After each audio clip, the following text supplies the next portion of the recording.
Hello friends, my self Nadeem, team chemistry. तो अब आज से हम लोग लास्ट चैप्टर स्टार्ट करने जा रहे हैं। तो इसमें मेनली डील क्या करना है, ड्रग और आर्टिफिशियल स्वीटनर और डिटर्जेंट। तो वही एग्जाम्पल पढ़ने हैं हमें, स्वीटनर के, डिटर्जेंट के, यही सवाल पूछे जाते हैं।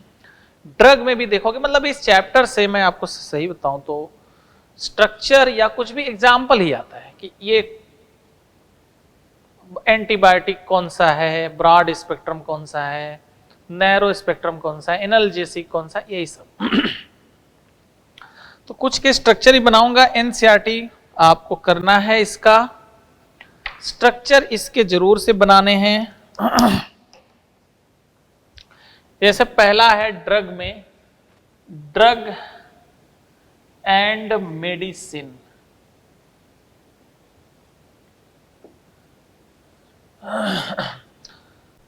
तो पहला है एंट एसिड। एंट एसिड,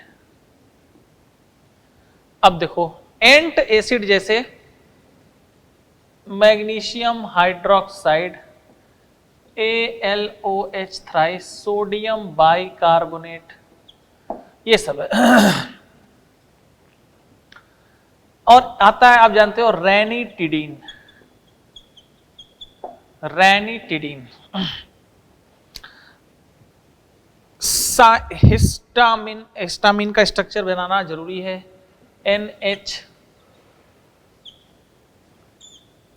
N, ये हो गया, ये हो गया, चलो भाई, NH2, हिस्टामिन।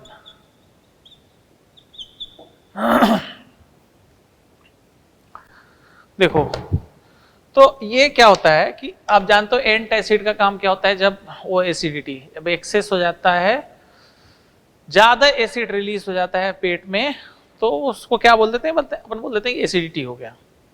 तो उसके लिए आप प्राइमरी लेवल पर क्या करते हो, वीक बेस खाते हो, जैसे ये।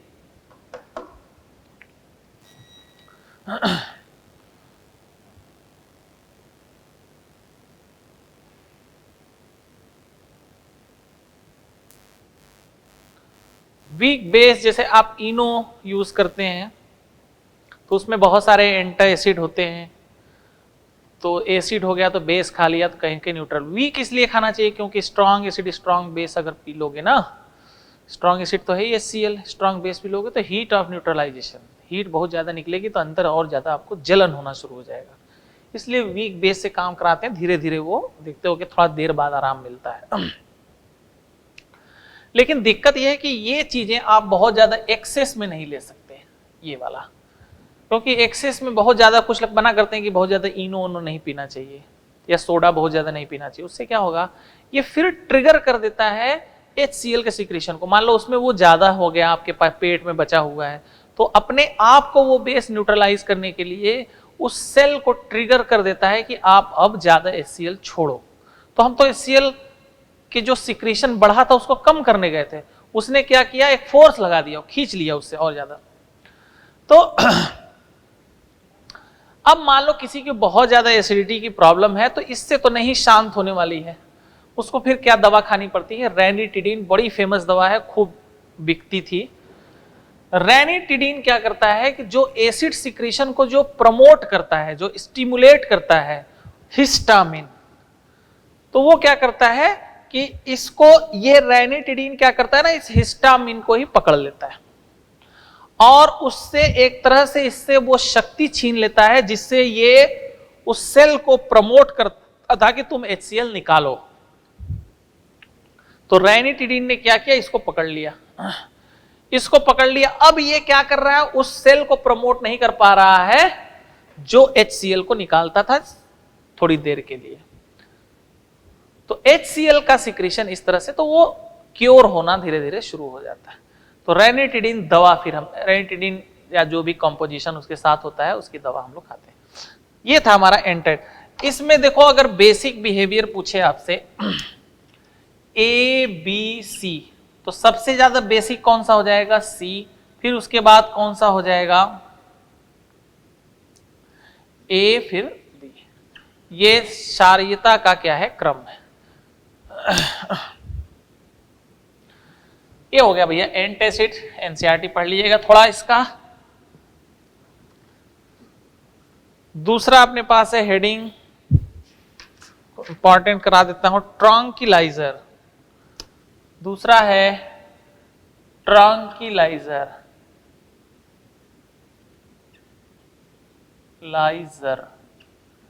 ट्रंक्विलाइजर। जैसे इसमें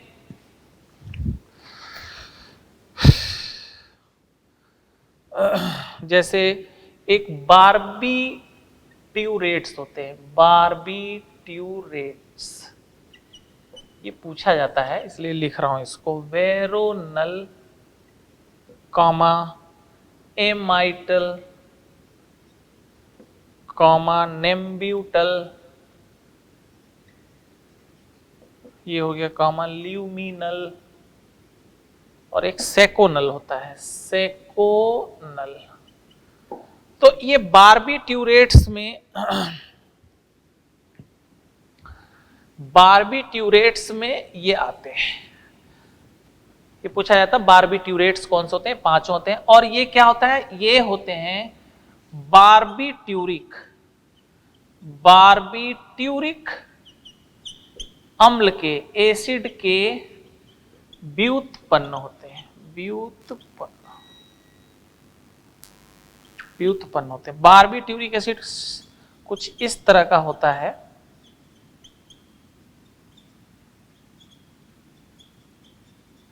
इस टाइप का कुछ होता है बारबीट्यूरिक एसिड। तो ये बारबीट्यूरेट्स एग्जाम्पल, इसके अलावा बहुत सारे एग्जाम्पल हैं, जैसे इसमें दिखा है आइप्रोनाजिड, आइप्रोनियाजिड है, इक्वानिल, इक्वानिल, आइप्रोनियाजिड, इक्वानिल, ठीक है, इस टाइप के। नार्डिल है, नार्डिल, ठीक है। तो इसमें देखो एक क्वेश्चन तो पहले ये है कि बारबीट्यूरेट्स कौन से होते हैं, एक बात ये। वेलियम भी है, वेलियम कहीं होगा, वेलियम, ठीक है।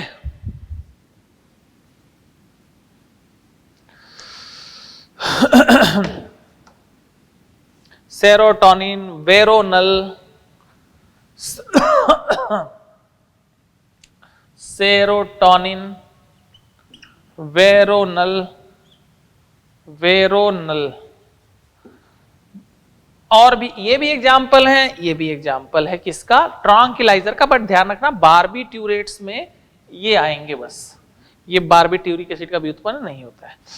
तो ये एक तो सवाल आपसे पूछा जाएगा कि कौन ट्रंक्विलाइजर है, कौन ट्रंक्विलाइजर नहीं है, कौन से बारबीट्यूरेट्स में आते हैं, कौन से नहीं आते, ये बात ही होगी। दूसरा बात, ट्रंक्विलाइजर का काम क्या है। ट्रंक्विलाइजर का काम ये होता है कि ये आपको, अगर जिसको जिसे नींद नहीं आ रही है, जिसको बहुत ज्यादा टेंशन हो रहा है, ठीक है, हाइपर टेंशन जिसको बोलते हैं, नींद वाली बात है, तो उनमें क्या होता है ना कि ये एक गुड फील कराता है। जब इसको खा लेते हैं तो नशा टाइप का नहीं होता, अच्छा अच्छा लगने लगता है ट्रंक्विलाइजर। तो ये कहने का मतलब है कि आपके तंत्रिका तंत्र को क्या करता है, कंट्रोल करता है। ये एक ऐसी दवा है जो तंत्रिका तंत्र पर प्रभाव डालकर आपको कैसा फील कराती है कि आपकी जिंदगी में एकदम सब कुछ अच्छा है, सब आपके अकॉर्डिंग ही चल रहा है। तो अब मान लो किसी को बहुत ज्यादा टेंशन में है ना, हाइपर टेंशन, अवसाद, या जैसे आप कर सकते हैं जिसको टेंशन की वजह से नींद की बीमारी, हमारे हाई सोसाइटी में ये सब बहुत ज्यादा होता है, क्योंकि हायर सोसाइटी जितनी होती है ना उतनी ज्यादा छोटी छोटी टेंशनें बहुत ज्यादा होती है उनको। तो उनमें ये दवाएं बड़ी फेमस है, ट्रंक्विलाइजर। आपने आज के जमाने में सुना होगा नशा कितना बढ़ रहा है, तो उसकी यही वजह है, ये हाइपर टेंशन, स्लीपिंग, जो स्लीपिंग की प्रॉब्लम है लोगों को, तो उसमें दवा के रूप में क्या लिया जाता है, ट्रंक्विलाइजर लिया जाता है, ठीक है। अंग्रेज जो है वो देखते हो रात को सोते भी हैं ट्रंक्विलाइजर खा के, सुबह उठते भी हैं ट्रंक्विलाइजर खा कर ही। तो ये बड़ी फेमस दवा है। तो इसमें क्या होता है कि आदमी को जैसे काफी टेंशन है और वो टेंशन में है, और उसको उस वजह से नींद नहीं आ रही है, घबराहट बहुत ज़्यादा है, तो ये आपके तंत्रिका तंत्र को कंट्रोल करके आपको टेंशन से दूर भगा देता है कि आपके सामने ऐसा आपको फील कराता है कि आपको कोई टेंशन नहीं है, आपको आपके अकॉर्डिंग जो आप चाहते हो वो सब हो चुका है। तो जब अच्छा अच्छा आपको लगेगा तो आप तो मस्त रहोगे ही फिर उसके बाद। तो ये ट्रैंक्विलाइजर काम है, बाकी आपके सामने है जो भी एग्जाम्पल्स हैं।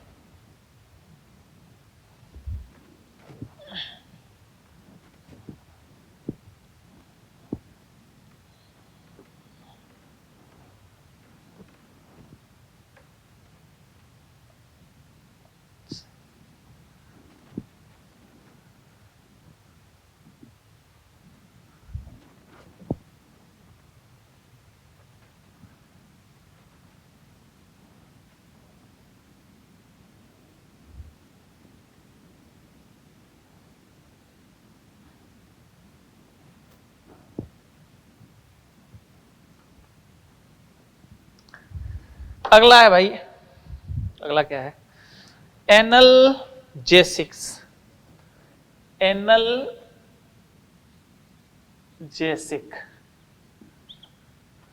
दर्द निवारक। दर्द निवारक, तो आप जानते हो ये दर्द निवारक दो तरह के होते हैं, नारकोटिक भी होते हैं और नॉन नारकोटिक भी होते हैं। नारकोटिक जैसे हीरोइन, कोडेन, मार्फिन जो पोस्ते के बीजों से मिलता है, पॉपी प्लांट, इनको और क्या बोलते हैं, ओपिएट्स भी बोला जाता है। ओपिएट्स पोस्ते के बीजों वाले है ना, पॉपी प्लांट से मिलते हैं। तो अब आप जानते हो कि ये अभी दवा के रूप में है। नारकोटिक का, नॉन नारकोटिक का मतलब उनसे नशा नहीं होता है, दर्द, आप दर्द घटा रहे हो लेकिन आप होश में तो हो कम से कम। लेकिन नारकोटिक मतलब क्या है, उसको ज्यादा ले लिया तो अगर आपने, तो आपको नशा होना शुरू हो जाएगा, नशा जो उत्पन्न कर रहा है, तो उसको नारकोटिक ड्रग बोला गया है। बाकी बहुत ज्यादा यूज होता है मार्फिन का, जैसे कि हमारे जो फौजी भाई हैं उनके जैकेट पे होती है, तो उनको जैसे बाई चांस, जैसे आप जानते हो लड़ाई हो रही है इधर उधर, कुछ भी गोली लग गई, टूट गई हड्डियां या कुछ इस तरह का हो गया, तो आपने मूवीज में देखा होगा कि वो इंजेक्शन एक लगाते हैं, तो वो किसका होता है, मार्फिन का इंजेक्शन होता है, जो तुरंत दर्द से राहत देता है। इतना अच्छा होता है कि भाई आप टूट गई, हड्डी निकल गई, कट गया, तो भी उतना दर्द फील नहीं होता है। तो ये होता है। बाकी इनसे मिलके भी बहुत सारी दवाएं बनाई जाती हैं जो कि हमारे काम में आती है। उसी तरह से है नॉन नारकोटिक ड्रग, जैसे पैरासीटामॉल, एस्प्रिन, पैरासीटामॉल होता है ना, पैरासीटामॉल।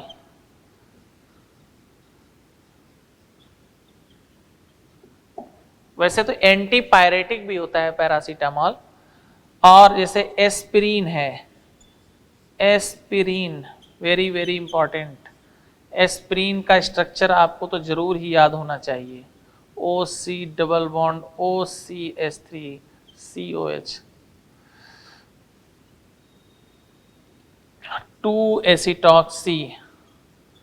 2 एसिटॉक्सी बेंजोइक एसिड ना।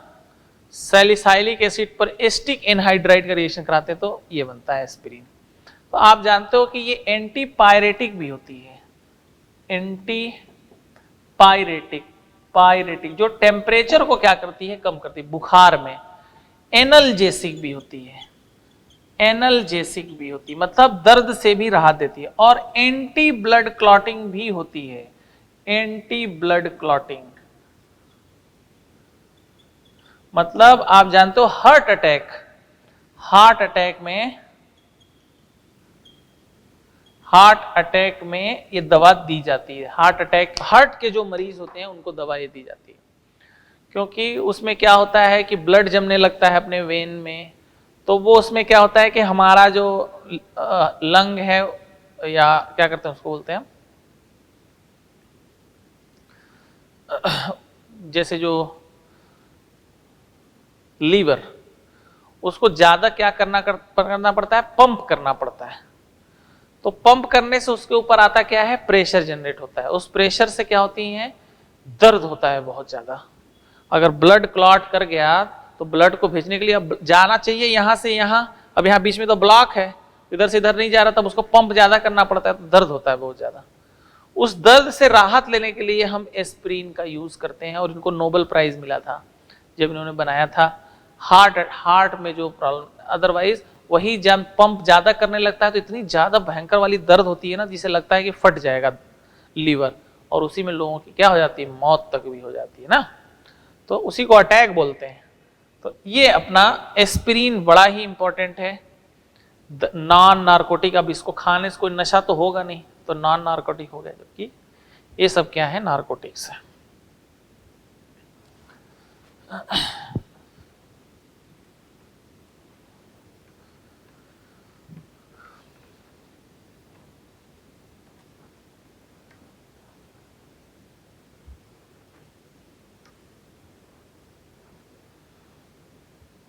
अगला अपना रहेगा एंटीबायोटिक्स। अगला अपना है एंटीबायोटिक ना। किसने सबसे पहला एंटीबायोटिक बनाया था, पॉल एलहरिच, ऐसे था ना, पॉल एलरिच, सालवारसन। फिर उसके बाद उन्होंने और एक बनाया प्रॉन्टोसिल, ठीक है। ये क्या था, एक सल्फोनामाइड था, सल्फोनामाइड। उसके बाद फिर तब जाके कहीं पेनिसिलिन की खोज हुई थी। तो पॉल एलरिच ना जब कर रहे थे काम सिफिलिस, उसमें उन्होंने बनाया था एक सालवारसन जो काफी इफेक्टिव थी, एएस आर्सेनिक, इस टाइप का कुछ स्ट्रक्चर था। मैं एक बार देख लेते हैं। पैरा पे OH है और NH2, पैरा पे OH और NH2, सालवारसन। सिफिलिस रोग में ये दिया जाता है। अब इसके साथ एक दिक्कत क्या हो गई, कि ये आर्सेनिक था ना, तो उतना ज्यादा बंदे को ही खाना, आर्सेनिक तो खुद पॉइजनस है। तो वो सिफिलिस रोग से तो चलो ठीक है, राहत होती थी, आदमी आर्सेनिक के पॉइजन से ज्यादा परेशान होने लगा। तो ये एक इफेक्टिव एंटीबायोटिक नहीं था। तो पहला जो इफेक्टिव ह्यूमन के लिए एंटीबायोटिक बना, वैसे पहला तो यही बना था, बट इफेक्टिवली वो क्या था, प्रॉन्टोसिल।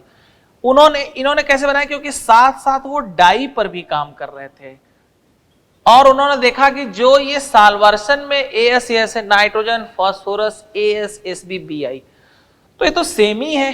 तो उन्होंने फिर इसी के हेल्प से, इसके स्ट्रक्चर के हेल्प से ये बना दिया सल्फोनामाइड।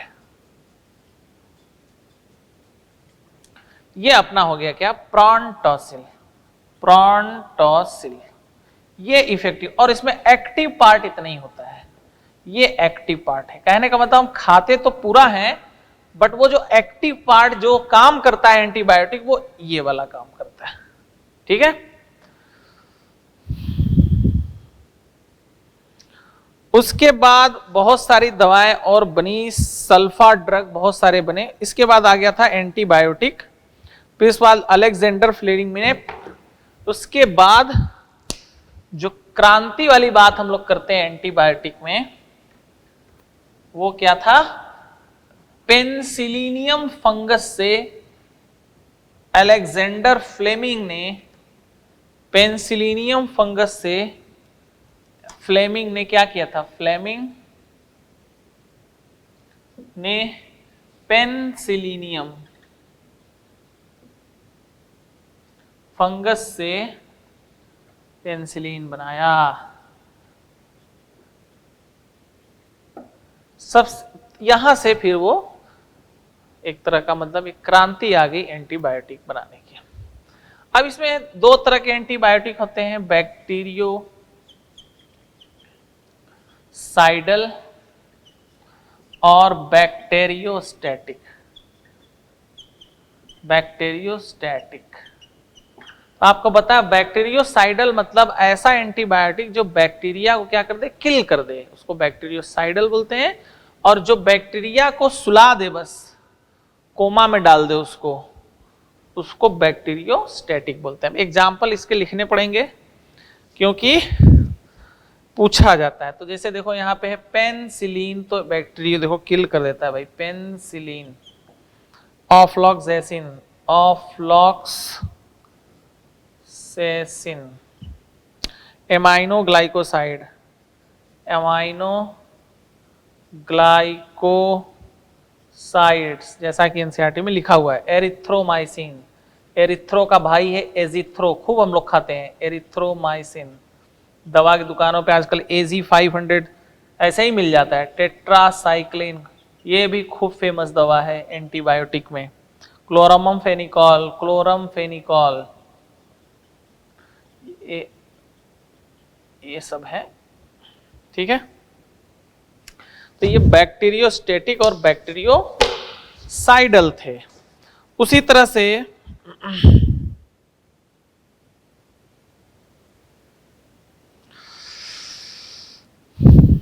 जैसे एक और आता है, इसमें क्लासिफिकेशन है ब्रॉड स्पेक्ट्रम और ये और बैक्टीरिया क्या है, broad spectrum,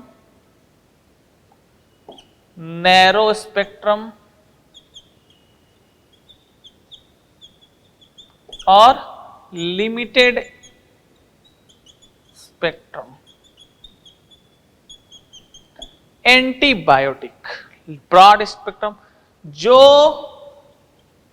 gram positive and gram negative दोनों टाइप के बैक्टीरिया को खत्म करते हैं, उनको पर प्रभाव डालते हैं, उसे ब्रॉड स्पेक्ट्रम।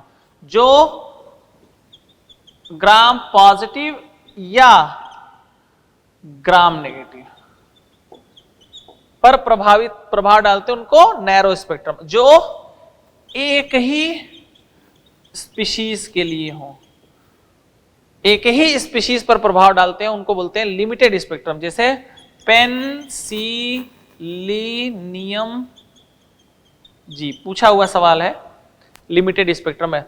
बाकी एमॉक्सिसिलिन, क्लोरमफेनिकॉल, ऑफ्लॉक्सेसिन, एम्पिसिलिन, ये सब क्या है, ब्रॉड स्पेक्ट्रम एंटीबायोटिक। एनसीईआरटी पढ़ोगे खुद ही पता लग जाएगा, ठीक है। तो ये था हमारा एंटीबायोटिक। एनसीईआरटी भाई एक बार पढ़ लेना है जरूर से। ये मैं एक बस जस्ट एक आइडिया दे रहा हूं आपको, एक बार सुना रहा हूं, बस ऐसे समझ लो।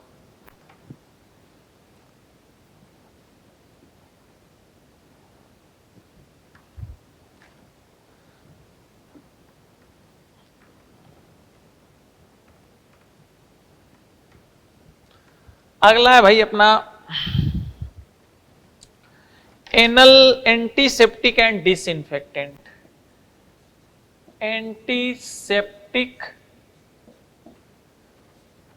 And disinfectant. तो आप जानते हैं इसमें फर्क क्या होता है। एंटीसेप्टिक जो लिविंग टिश्यू पर डायरेक्ट लगा सकते हैं, जैसे डिटॉल है, डिटॉल डायरेक्ट लगाते हो कि नहीं लगाते हो। टिंचर ऑफ आयोडीन है, डायरेक्ट लगा लेते हैं। बिथेनॉल जो हमारे बच्चों के साबुन में आता है, डायरेक्ट ही लगाते हैं उसको, ठीक है। ये यूज कर लेते हैं अपने डायरेक्ट ही। Boric acid low concentration, point कितना होता है, 0.2% फिनॉल सोल्यूशन, वो भी, या आप ऐसे समझ लो कि low concentration of phenol and low concentration of eye ear drop में यूज होता है, तो वो भी डायरेक्ट ही लगाते हैं।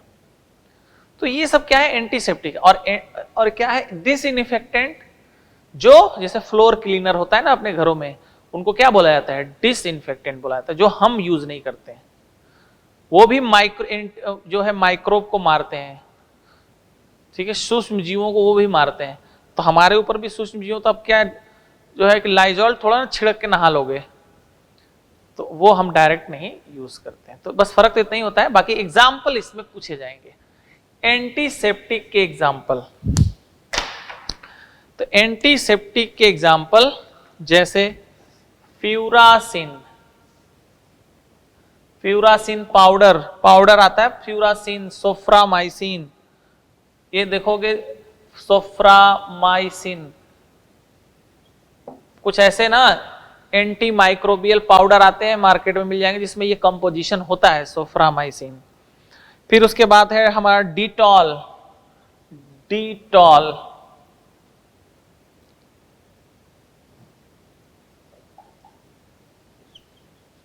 तो ये जानते हो कंपोजिशन किसका होता है?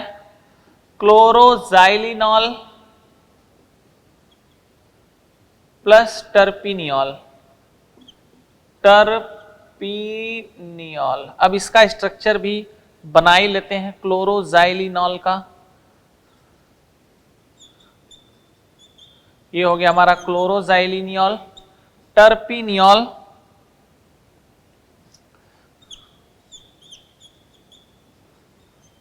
ये टर्पिनियल हो गया, ये हो गया टर्पिनियल। इसका स्ट्रक्चर जरूर याद रखना है। फिर है बिथियोनल, बिथियोनल, बिथियोनल, इसका भी स्ट्रक्चर देख लो, सल्फर लिंकेज होता है इसमें। बिथियोनल, OH,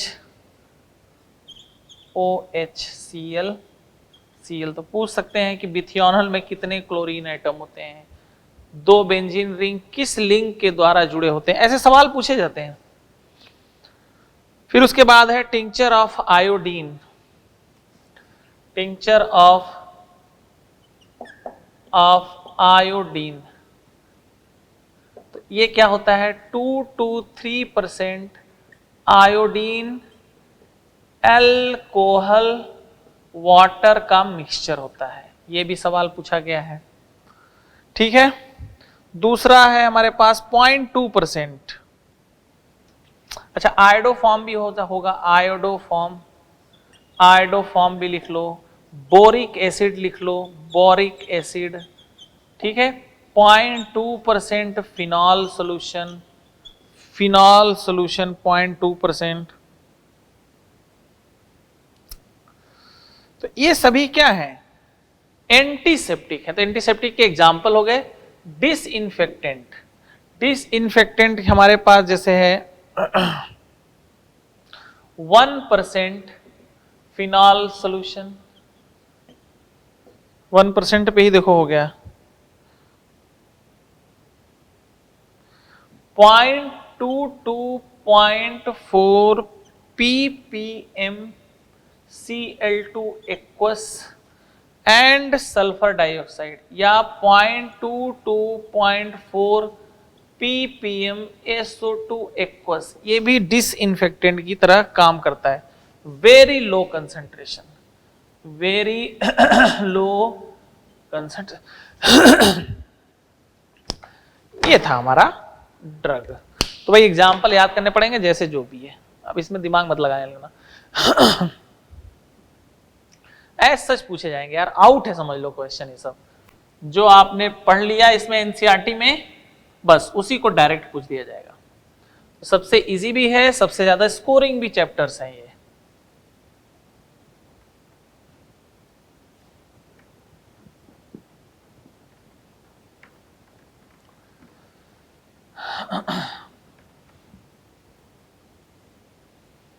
नेक्स्ट, तो अब ये हो गया हमारा ड्रग एंड मेडिसिन, जो एग्जाम्पल जो लग रहा था मुझे कि इंपॉर्टेंट है। अब इसके बाद अपन चलते हैं आर्टिफिशियल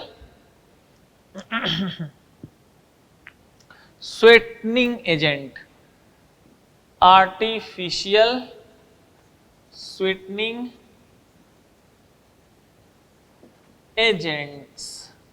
तो आजकल देखो इसका कितना ज्यादा काम हो रहा है। सैक्रीन, याद होगा आपको, सैकरीन हमारे जिन जो डायबिटिक मधुमेह के रोगी होते हैं वो मीठे के तौर पर किसका यूज करते हैं, सैकरीन का। फायदा इसका क्या है कि यह हमारे ब्लड में ग्लूकोज का लेवल नहीं बढ़ाता है, क्योंकि जैसे ही खाया वो यूरिन के थ्रू पूरा का पूरा निकल जाता है, तो मीठा का मीठा लग गया और ब्लड में ग्लूकोज का लेवल बढ़ा भी नहीं, तो सैकरीन यूज होता है। और भी आर्टिफिशियल स्वीटनर हैं जो कि मैं यहाँ पे स्ट्रक्चर के साथ कुछ को बना रहा हूं, स्ट्रक्चर के साथ कुछ को बना रहा हूं, जैसे COOH, CH2CH, NH2, C double bond O, NH, CH, CH2, ये हो गया C डबल बॉन्ड OMe। यहां से लेकर यहां तक में aspartic acid part, aspartic acid part, और उसी तरह से यहां से लेकर यहां तक में phenylalanine, phenylalanine, methyl ester, methyl ester part, तो इसको बोलते हैं एस्पार्टेम, एस्पार्टेम। ये पहला हमारा हो गया। और ये इसकी जो स्वीटनिंग वैल्यू है, स्वीटनेस वैल्यू वो है 100, मतलब सुक्रोज से ये 100 गुना अधिक मीठा होता है। तो एक देखो एस्पार्टेम ना 2 अमीनो एसिड से मिलकर बना होता है, एस्पार्टिक एसिड और फिनाइल एलेनिन। इसमें 2 अमीनो एसिड कंपोजिशन में, इसमें 2 अमीनो एसिड होते हैं जो फिनाइल एलेनिन और एस्पार्टिक एसिड होते हैं। ये सवाल पूछा जाएगा आपसे। दूसरा है हमारे पास सैकरीन, सैकरीन, इसका भी ये बना लेते हैं।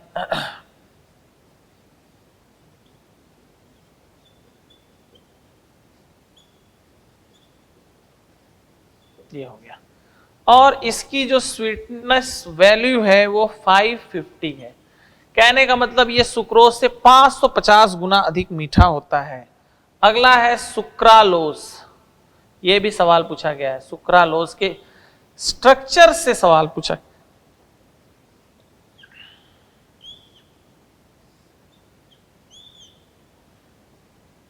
सुक्रालोज के स्ट्रक्चर से सवाल आया है।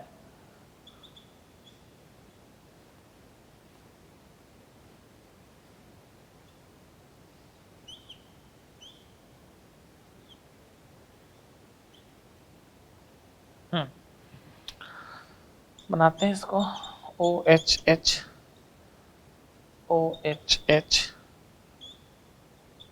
CH2ClH, CH2Cl,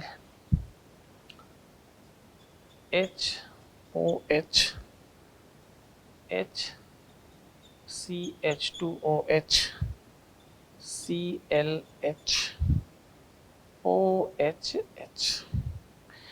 600 गुना स्वीटनिंग वैल्यू कितनी है, सुक्रोज से 600 गुना अधिक। दूसरा पॉइंट यह है कि सुक्रालोज सुक्रोज का डेरिवेटिव है।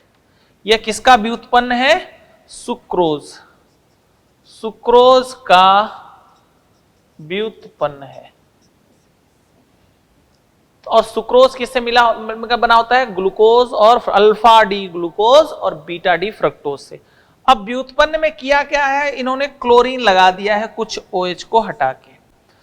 तो क्या पूछ सकता है कि सुक्रालोज में कितने क्लोरीन एटम होते हैं, तो कितने क्लोरीन एटम होते हैं अपने पास, 3। और ये एक कार्बोहाइड्रेट का व्युत्पन्न है, और वो कार्बोहाइड्रेट क्या है, एक डाइसैकेराइड है, और वो डाइसैकेराइड क्या है, सुक्रोज है। सुक्रोज का व्युत्पन्न है, नाम से भी पता लग रहा है, सुक्रा, सुक्रा सुक्रोज से मिलकर बना है। 600 गुना इसका स्वीटनेस वैल्यू है, किससे, अपने सुक्रोज से। तो एक अब लास्ट है इसका एलिटेम, एलिटेम, इसका रहने देते हैं स्ट्रक्चर, एलिटेम। जरूरी नहीं है, 2000 गुना ज्यादा है। तो वही बात है, order of sweetness value, order of sweetness value सबसे ज्यादा किसका हो जाएगा? एलिटेम। उसके बाद आ जाएगा सुक्रालोज, उसके बाद आ जाएगा सैक्रीन, और उसके बाद आ जाएगा एस्पार्टेम, और सबसे कम अपने पास क्या है? सुक्रोज है। सुक्रोज क्या है? सबसे कम है। तो एक इससे स्ट्रक्चर बेस से इसे सवाल आएगा ही आएगा।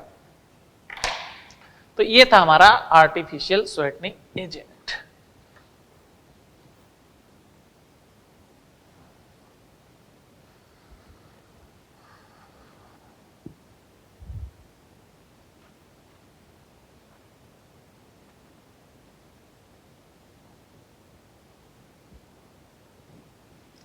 अब इसमें लास्ट है डिटर्जेंट।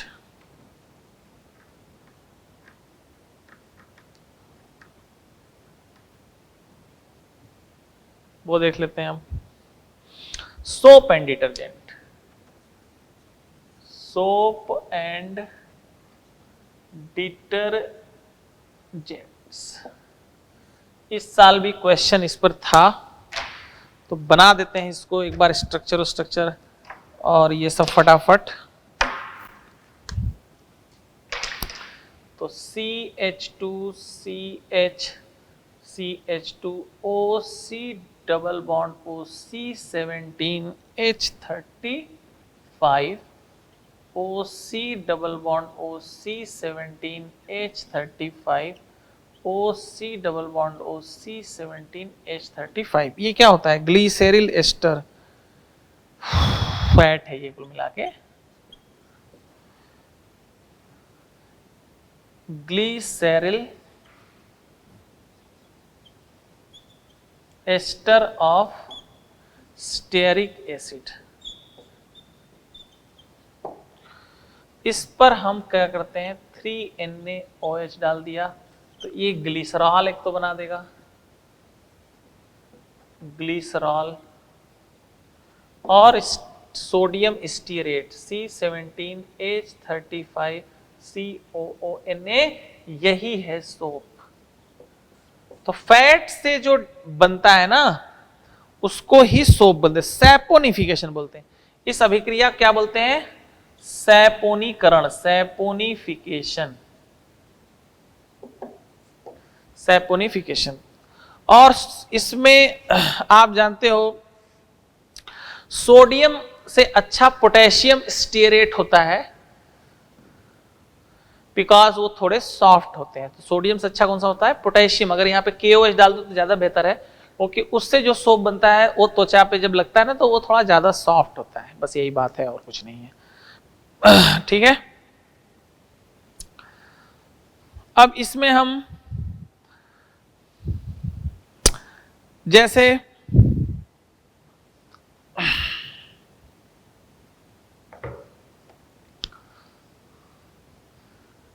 ये हो गया अपना सोप।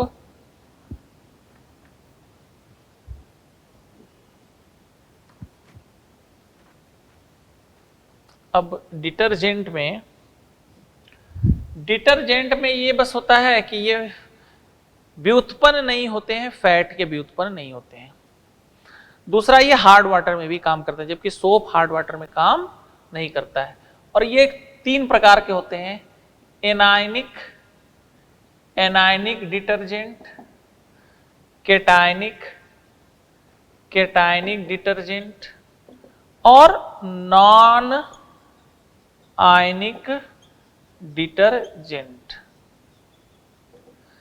तो कैसे पहचानोगे? बड़े वाले पार्ट पर, जो बड़ा पार्ट होगा उस पर चार्ज देख लो। अगर नेगेटिव है तो एनायनिक, पॉजिटिव है तो केटायनिक, कोई चार्ज ही नहीं है तो क्या होगा? Non ionic. अब इसका एग्जाम्पल ही पूछा जाता है। तो जैसा पहला है sodium lauryl sulphate, sodium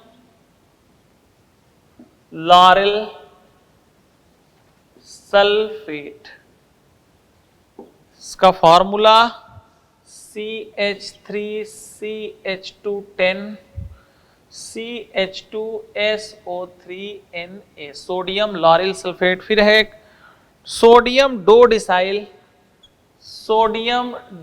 decile benzene sulphonate, benzene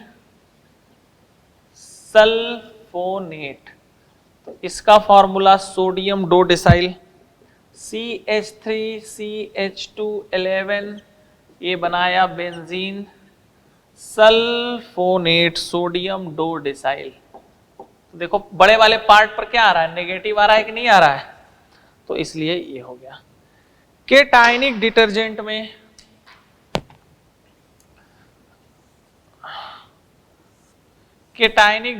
में settle trimethyl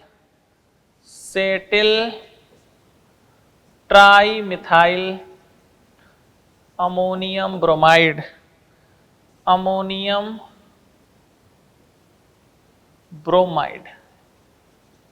settle trimethyl CH3CH215, ये हो गया।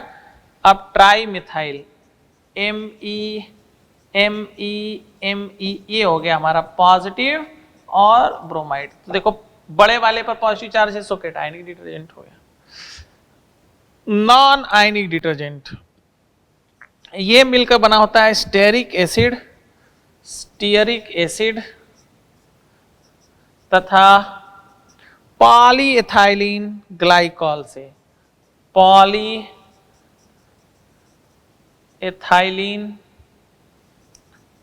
ग्लाइकॉल से। तो नॉन आयनिक डिटर्जेंट हो गया। बाकी इसका जैसे आप जानते हो कि एनायनिक डिटर्जेंट मुख्यतः टूथपेस्ट में यूज होता है, और ये मुख्यतः क्या होता है, हेयर कंडीशनर में, हेयर कंडीशनर। ठीक है, तो अब मुझे नहीं लगता कि इसमें कुछ और होगा। एग्जाम्पल भाई साहब याद करने ही पड़ेंगे आपको, उसमें कुछ हो नहीं पाएगा अपना काम। ठीक है, तो ये हमारा खत्म हुआ।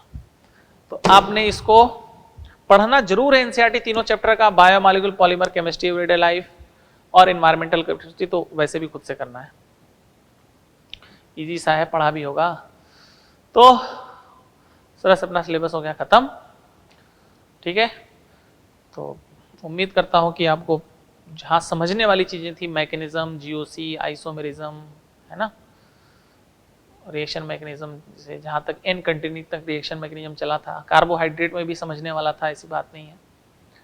तो आपको समझ में आया होगा और आप अच्छा परफॉर्म करेंगे। याद करना है भाई इन सबों का एग्जाम्पल, अब वो तो याद ही करना पड़ेगा। एग्जाम्पल तो बहुत सारे होते हैं, बट वो आता है एनसीईआरटी से, तो इससे एनसीईआरटी से एक भी लाइन इधर उधर हमने नहीं बताई है इनकी। तो पॉलीमर में भी, तो आपने उनको एज सच वैसे को वैसे याद रख लेना। ठीक है, तो मिलते हैं फिर next time. Thank you very much.